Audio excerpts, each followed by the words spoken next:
True wealth is not in what you can show the world, but in what you build from within, in what really fulfills you. We live in a society that teaches us to chase the superficial, to measure success in the material, to believe that happiness is found in what we have. But let me tell you something. True freedom, true wealth, is in what you create in silence, in what is not visible to the naked eye.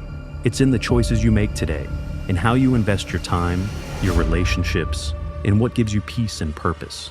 This audiobook is not just a guide, it's an awakening.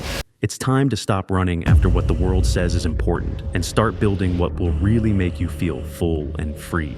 You are going to discover a different path, a path that will lead you to a richer, more authentic, and more powerful life. You are about to take the first step towards a profound transformation. How many times have we been quick to pass judgment on the financial decisions of others, even those we deeply admire for their accomplishments? It's a natural reflex in a world where criticism often seems more accessible than understanding. We watch someone who appears to be on a trajectory of success, and when their course veers off course, we find it hard to accept that their downfall or poor decisions may be as unpredictable as our own experiences. This phenomenon is a reminder of how easy it is to fall into the trap of thinking that success is a simple game of logic and calculation. But what happens when we discover that the biggest enemy of our decisions is not only lack of knowledge, but also chance and circumstances beyond our control? In my own life, I have witnessed how financial decisions that, at the time, seemed sensible and informed, did not always turn out as I had hoped. At the same time, others that at first seemed risky or even unwise turned out to be a resounding success. But the reality is that, in both cases, luck, that unpredictable factor, plays a much bigger role than we tend to admit. Luck is not something we control, but its impact is undeniable. This revelation made me reflect on how the environment, the economy, or even a chance encounter can alter the course of our decisions, even though we may think we are doing everything right. It is critical to remember that we live in an ever-changing world. Financial decisions that may be sound today may become obsolete in a few years, and new generations, shaped by their own economic contexts, may view money, risk, and investing in completely different ways. Often, those who grew up in times of controlled inflation tend to be more confident in low-risk investments, while those who lived in times of crisis or recession are more cautious. These tendencies are not a reflection of their intelligence, but of their frame of reference, which in turn has a profound influence on their decisions. In financial life, as in life itself, we are not machines designed to make 100% rational decisions. Our emotions, our beliefs, and even the prejudices we carry play a crucial role. Let's remember that history is full of examples of brilliant people with great knowledge and skills who made wrong decisions because they could not control their fears or impulsive desires. Humans, unlike algorithms, are emotional beings who respond to a myriad of stimuli, many of which escape our conscious understanding. Fear of losing, greed for a quick win, or the simple pressure to be at the right time can lead an expert to make mistakes that cannot be explained simply by a lack of data or preparation. What we can control, however, although not the immediate results, is our response to what happens to us. In my own financial ups and downs, a key lesson has been to learn to adapt, to understand that control is not in predicting the future, but in how I react to the unpredictable. Resilience then becomes a much more powerful skill than the ability to anticipate the outcome of every move. The real skill is not in avoiding all failures, but in how we deal with them, how we use them as lessons, and how we remain steadfast and flexible when life shakes us. On this path, many fail, not because they lack intelligence or skill, but because they fail to adapt to new realities as they emerge. Fear of change, the refusal to accept the unexpected, can be more destructive than financial miscalculation. Instead of seeking perfection in every decision, we can learn to be more resilient, to accept that part of life is uncertainty, and that this uncertainty, far from being an obstacle, is an opportunity to continue growing, learning, and adapting. The real challenge is not avoiding falls, but how we get up after them. In today's society, we find ourselves immersed in a system that constantly pushes us to believe that money is the answer to all our problems. From a young age, we are taught that success is measured by how much money we can accumulate. But have we ever stopped to reflect on what we are sacrificing in the process? I'm not just talking about the tangible sacrifices, such as time or health, but the deeper consequences that affect our quality of life, our relationships, and our inner peace. I recall a conversation with a close friend who, after years of hard work and sacrifices, finally achieved the financial stability he had always dreamed of. However, when I asked him how he felt, I was surprised to hear that the happiness he had anticipated did not come in the way he had imagined. He had achieved what many consider the pinnacle of success: money, stability, recognition. But as he looked back, he realized that he had lost many things that cannot be regained: time with his family, moments with friends, and the freedom to live without being tied to a routine that exhausted him. This is just one example of how the constant pursuit of money can trap us in an endless cycle where temporary gratification is paid for with the loss of what is truly valuable. We live in a culture that perpetuates the idea that more money equals more happiness. However, over time, I learned that this is not the case. Money can certainly relieve many stresses and provide us with opportunities, but it cannot replace what gives meaning to life: the deep relationships, the experiences that enrich our being, the time we share with those we love. Throughout history, great figures who seemed to have it all, from successful entrepreneurs to renowned politicians, have fallen into the same dilemma. Although they earned great fortunes, there was always something else they lacked, something they couldn't buy with money: balance, inner peace, or simply the ability to be present in their own lives. It is fascinating how people, in their eagerness to obtain more, end up losing what they already have. There are countless examples of public figures who, after doing everything for money, ended up losing their reputation, their freedom, and even their emotional stability.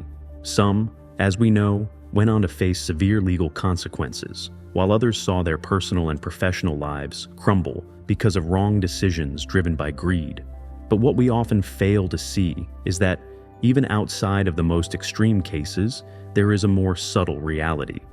Ordinary people, like you and me, sacrifice their well-being, their health, and even their close relationships for a frantic race to the next goal, the next level.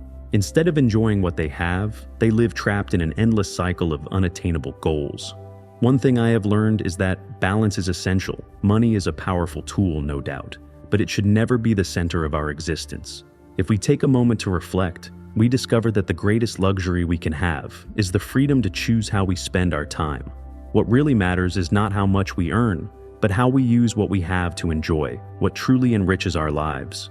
Moments with our loved ones, time for our passions, space for rest and self-exploration.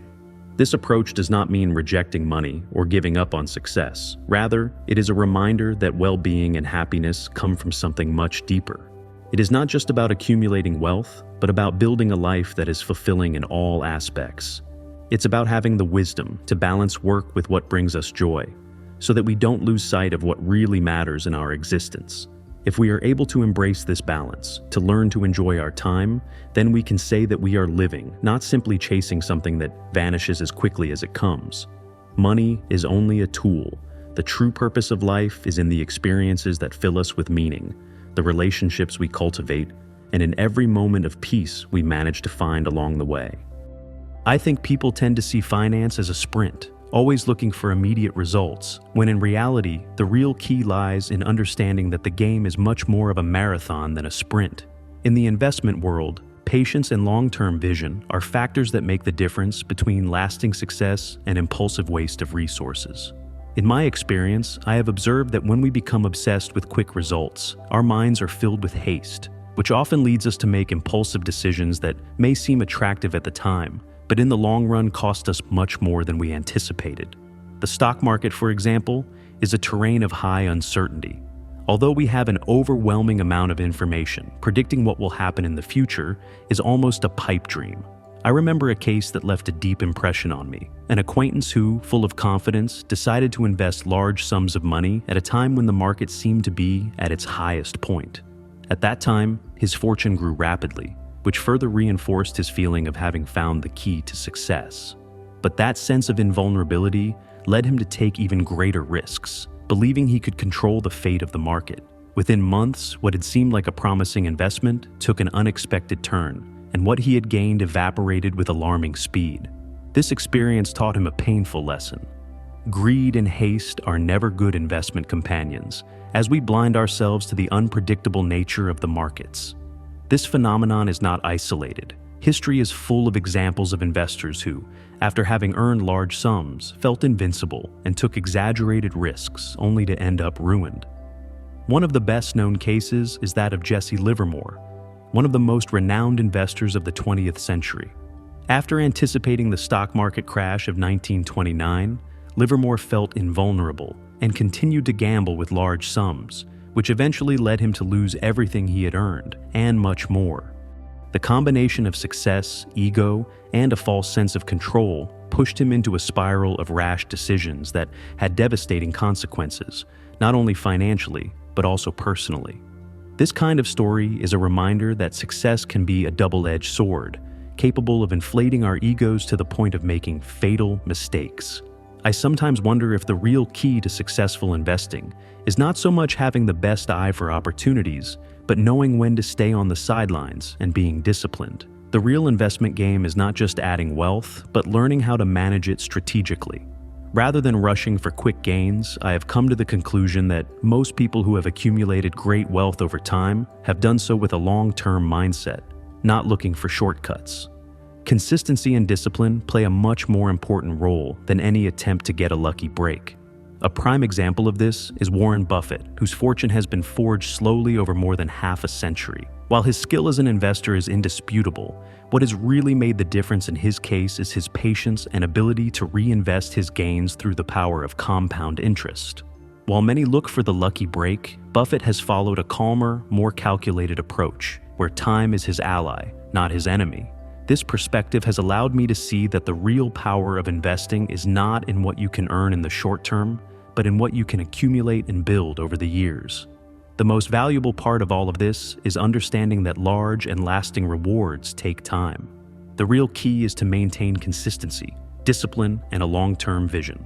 The sooner we understand that financial success is not something that happens overnight, the more likely we are to build a stable and prosperous future.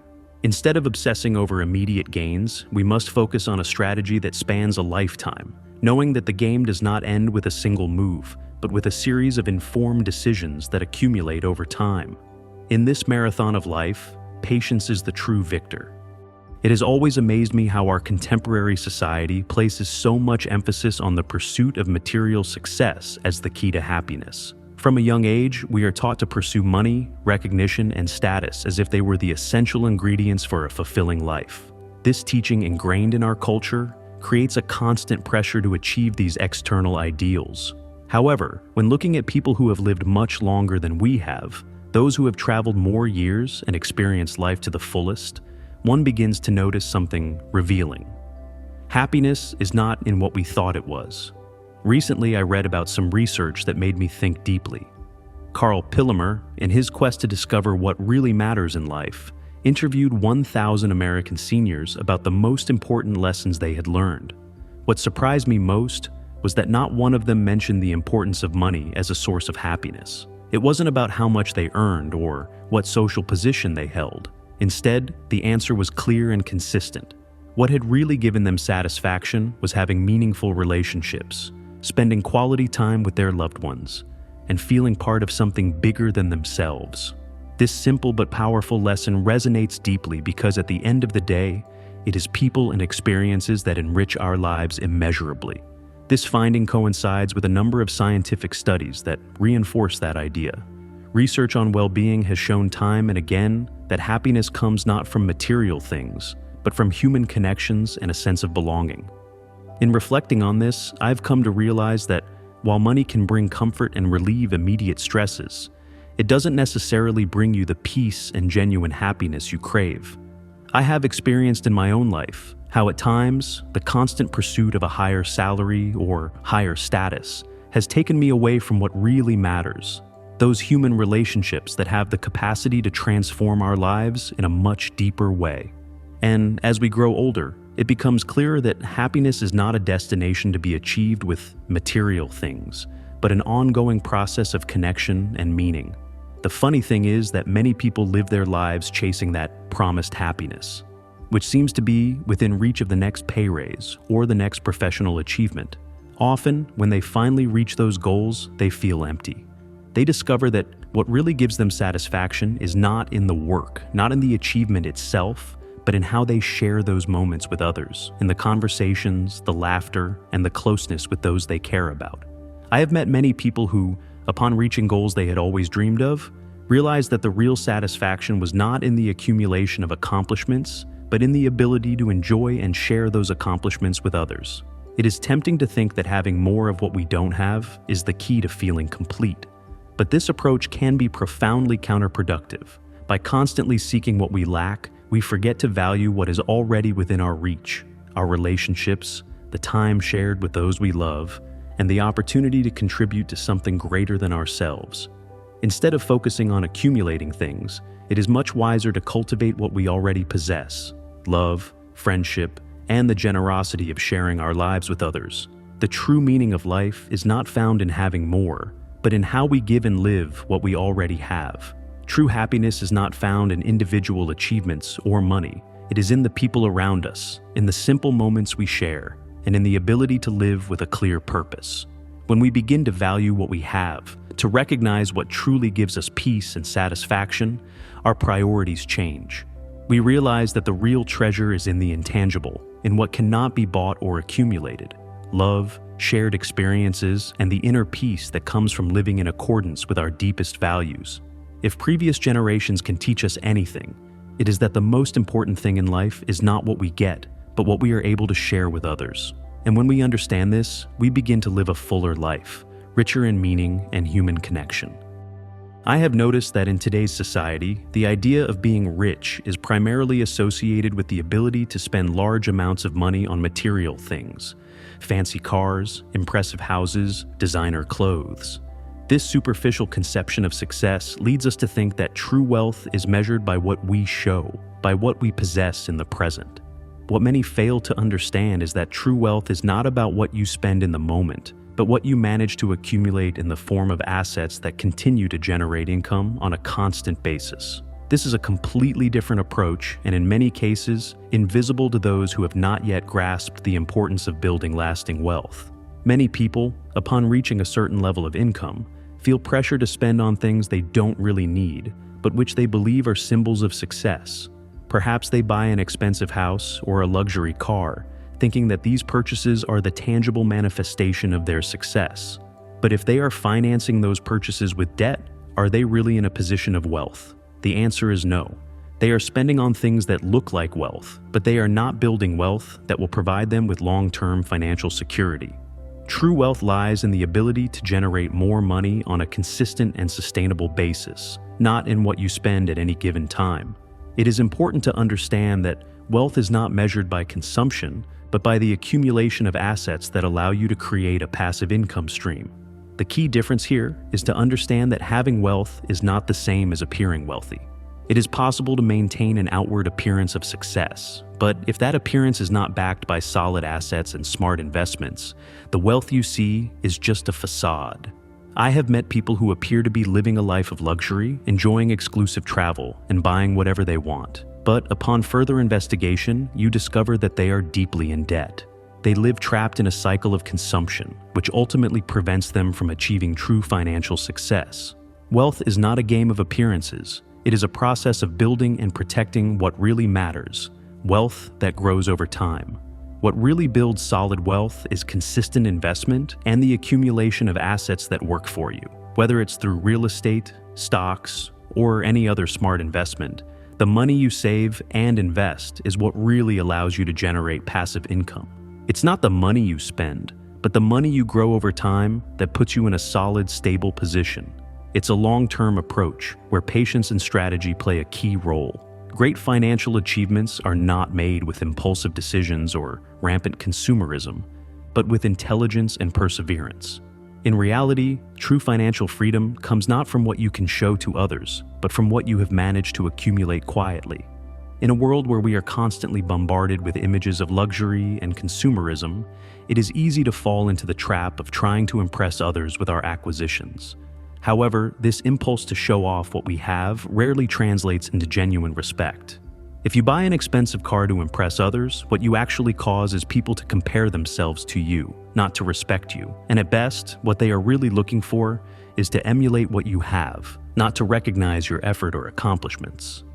So one of the biggest learnings I've had is that instead of focusing on the appearance of wealth, it's best to devote my energy to building real, solid, income-generating wealth. It is far more valuable to have wealth to back you up than to be able to impress people with what you can't afford. The key to true financial freedom lies in patience, consistency, and financial intelligence. It's not about what you spend, it's about what you invest and how you build your future through smart, strategic decisions. In the end, what really matters is not what you show the world, but what you have quietly and steadily built, that legacy that lasts beyond the superficial.